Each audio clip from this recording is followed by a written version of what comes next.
get to it, we're going to address what's been trending. Well, here's the deal. We decided to just address it since it's out there. You know, it's one thing when we're dealing with gossip, rumor, and hearsay. That's one thing. You know, I've dealt with this for years. But when it's not gossip and it comes from, you know, a reliable source, then it turns into something different. And so, you know, all of this trending stuff and all this here. And so after some deliberation, we got together. Now, here's the deal about this strawberry letter. I have no idea what Shirley's going to say. I told Shirley that it was up to her how she wanted to address it. You know, I did go along with this as an idea. I'm not saying I didn't do that because we talked about it as a radio family and decided this may be the best way. You know, because it's no longer rumor. It's not gossip or anything. You know, this is something that's really touching us all right now. And so, yeah, this is a strawberry letter. And like, you know, I was, you know, being sarcastic when I did the tease last week. The strawberry letter is, I didn't know, the subject was, I didn't know I was going to be my own letter. You know, and which is true. Now, oftentimes I joke about it because some of these letters sound like I was in it. But this one is. And so today, the way I'm going to do it, Shirley, I'm going to just let you talk. Okay. I think I think it's up to you to be as honest or revealing as you choose to be.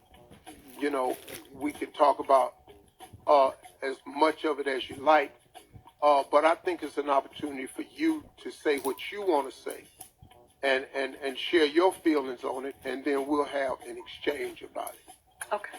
All right, Steve, I'm going to just start by saying that my estranged husband is in jail.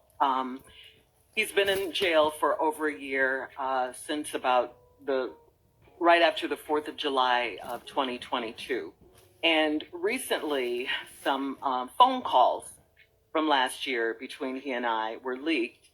And on those calls, you hear me saying you were winded going up the stairs at your home. And Marjorie looks at us as the help. And right here and now, I want to apologize to you and Marjorie for what I said. As much as I wish I could, I can't take it back. I can't. I said it, and you know, I want to apologize. It was definitely not me trying to add to what you and Marjorie already have going on in your lives right now. But the fact that these tapes were released, it does seem like everyone is coming for you, I should say, at this time, including me. But in reality, the tapes have nothing to do with what you and Marjorie have going on. It was just me running my mouth in a private conversation, or what I thought was a private conversation. And again, I apologize. I feel terrible. I make no excuses. You know, I said what I said, and there's no denying it. There's no taking it back. Back then, when the phone calls happened, I was trying to stand by my man, be supportive wife, you know. I'd been married to this man for 8 years. I had no idea that all this was going on with him. I had no idea. And the charges that he's facing are horrific. They are really bad. I for sure did not want your name mentioned in any kind of way associated with my mess. So I had to call you. I had to tell you. It was a hard call for me to make. But I called you. And I want to clear something up, Steve. You did not introduce me to him. I met him through a friend. I should say an ex-friend now. Anyway, so back to what I was saying. I had to tell you, he was in jail. It was going to come out.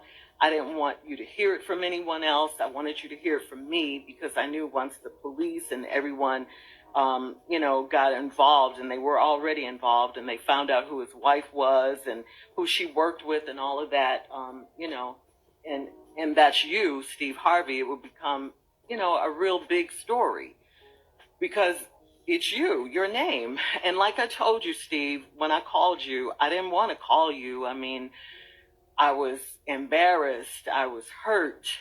I felt so stupid, and, I felt betrayed, humiliated. It was just terrible. I mean, I kept saying to myself, how is this my life? Police and jail and all of this. It was just something that I didn't, I'd never experienced anything like this.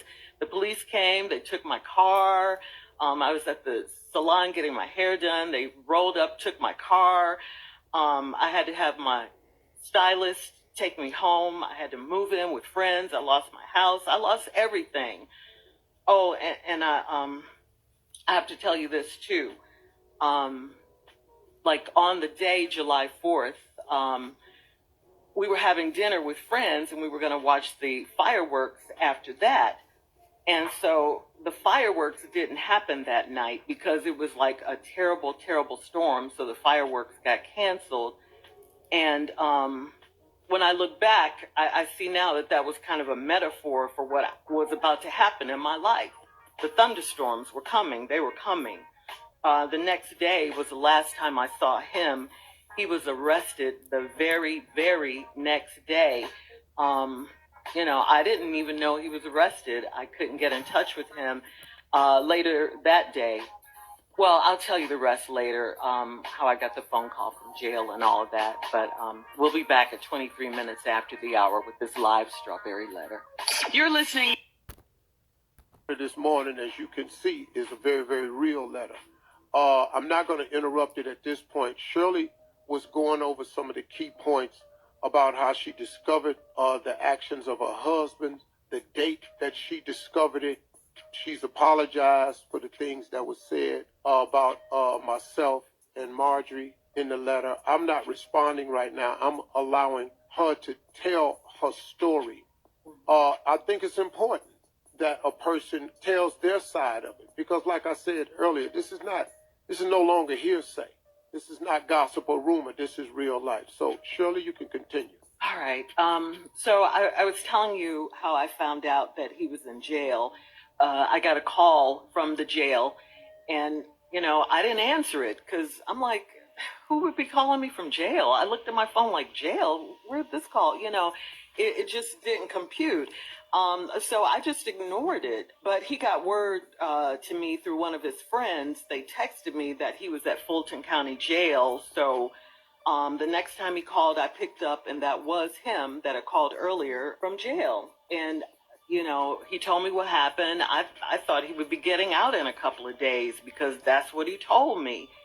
But of course, here we are a year later. Those days turned into weeks. The weeks turned into months. And like I said, this is just on and on. Every day it's just something. And my life has just been a nightmare ever since. And it's still going on, Steve. I mean, I had no idea that those tapes would be released to the world.